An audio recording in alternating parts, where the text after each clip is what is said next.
Hello everybody, back here again for our vlog a day, and today is Thursday the 11th, and today was a lovely, beautiful day to be alive. Got up this morning fairly early-ish, not too bad. Dogs were kind of a little bit, I guess, mischievous throughout the evening, but finally got them settled down. But I got up this morning though, got up, got my dogs out, got them all outside, got them fed, all that good fun stuff that comes with it. Didn't have much to do this morning.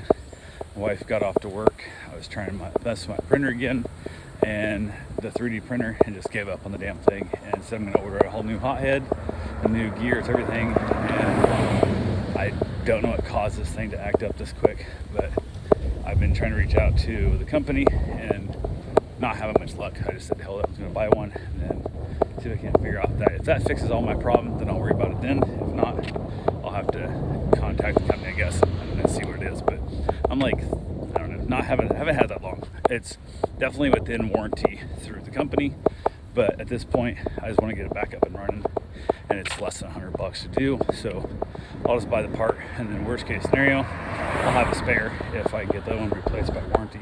Because my theory is, I'm just gonna be like, hey, swap this one on, working 100%, either just refund me that $100 or just send me a spare and I'll have an extra head laying around. So I think I know what caused it to act up, but I can't swear to it, it's hard telling. So, but I got some filament that I was gonna return. I wanted to basically try and see if I can't use it, because it might have been the messed up head that was causing it, or it might have been that filament that caused the head to mess up, who knows. So kind of is what it is. But I got it ordered, should be here tomorrow, ironically enough, which I think might be, so in fact, a couple days ago I had stuck it in my cart but didn't order it. And Amazon, actually, one of the things they do through the research I've done through Amazon, if you drop something in your cart, a lot of times they think, you looked at it, you've been looking at a handful of these things, drop it in your cart but don't buy it, they'll actually ship it to a closer warehouse to you, so it can go from, say, 3-day or 2-day shipping down to 1-day shipping, thinking that might motivate you, even though had you ordered it 3 days ago, you would have already had it. So that's kind of what they do. They think that if they believe that you're going to order this product, then they're willing to ship it to a warehouse closest to you, which is kind of a waste of time if I didn't order it, but it also seems to work for them. Amazon's making money, so it is what it is. But yeah, I went ahead, got that done. Had a meet and greet scheduled for this morning. Didn't get my text letting me know they're on their way, which turns out the Rover app is messed up across the country. Something about a server space, I don't know what the hell it was. Something happens, their apps are not sending text through with the dam, which is one of the reasons why I try to always give out my cell phone number when I do any dog stays, because I don't trust that app, and app goes down, I can't reach you and you can't reach me.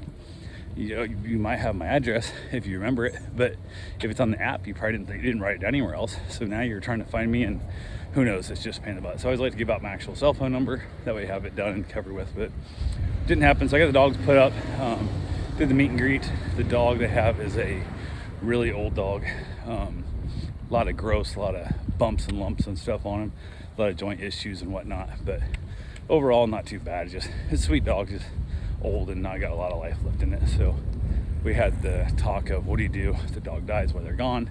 And the cat looks like, oh crap, I've never asked that. I said, yeah, most people don't, but I think ahead, because I want to know where we're at, and it's one of those things. So we talked a little bit and stuff, and I wasn't sure it was going splendid, but because sometimes I can tell some meet and greets people are 100%, they've already been sold by me by my reviews, and then are just basically me making the choice if I want to watch the dog. Other ones, I'm like, I don't know if they want me to watch their dog or not, kind of thing. And this was kind of that way of, maybe they do, maybe they don't. And I think I was a little bit kind of gun shy. So I had a couple of them that went poorly. One of them is a helicopter mom. Holy crap, she's a pain in the butt. The dog's super neurotic, and it was a bad meet and greet. But she's wanting me to watch her dog, I think, but she's wanting to interview other people, and I went ahead and archived her stay just because of the fact that I would have booked it. I didn't really give a damn if I did or not, because the dog was not great, and the owner was a pain in the ass. So I was like, hey, you need to get this book, because it's sitting there, pending in my deal, it hurts my ratings and stuff.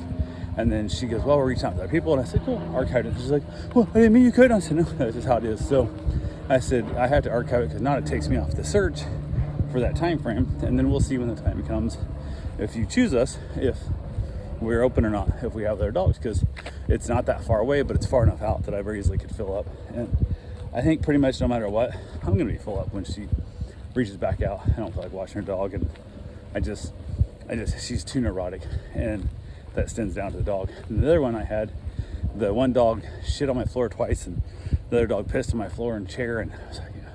So I threw them out. So I had 2 bad meet and greets, wasted my time. Had to clean up a bunch of messes and stuff, and then didn't make anything off it. So it kind of had me gun shy. And this one went fine. She booked it. We're all good to go. Everything was good there. Had another lady drop her dog off. I used to watch her dog a few years ago.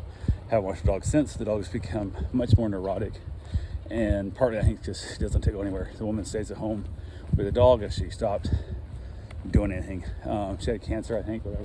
Not sure exactly what the case was there, but the dog had become very needy, I guess is the best way to put it. So went ahead and she dropped the dog off. The dogs all got along. Outside I had a little bit of a squabble over just, why are you sniffing me so hard kind of thing, but they all got settled out. It was all good to go, and they're all getting along fine now. So went ahead, went and got my run in, got done with that, got back, ended up having ourselves a nice little dinner, and we ended up having a chicken and rice. And the chicken, I don't know, I assume it's just because they're trying to save money nowadays. Everything's costing so damn much.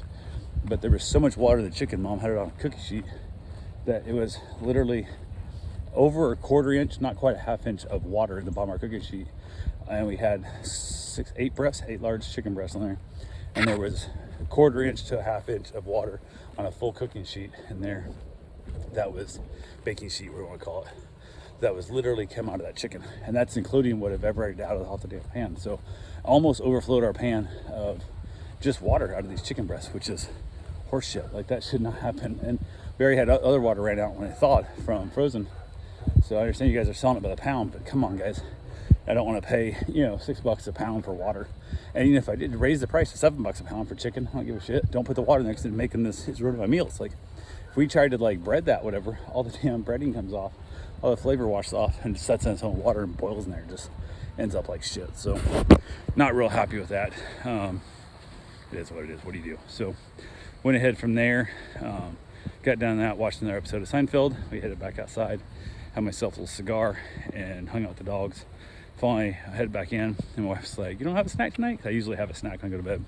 And I said, "No, I'm not really feeling it." So, didn't feel it. And then we had the new dog, who's neurotic as all get out, and I could not get her to find a spot and just lay down. She'd get up on the bed, I can coax her up there and stuff, and I tell her to go stay down by her feet, because trying to get up right by her face, and then she'd get nervous because I said that we're down by my feet. She'd freak out and jump on the floor, get away from us. She was up and pacing all night. My wife slept through it pretty well. She got some pretty decent sleep, but I didn't. I know 2:30 rolled around, I was still awake, and the dog kept pacing around and stuff. And I'm like, oh my God, you got to stop this dog. So it is what it is, but life of living, doing the work that I do. So anyway, that's all I got for right now, and we'll talk to you guys tomorrow. Have yourself a safe, wonderful day. Thanks for watching.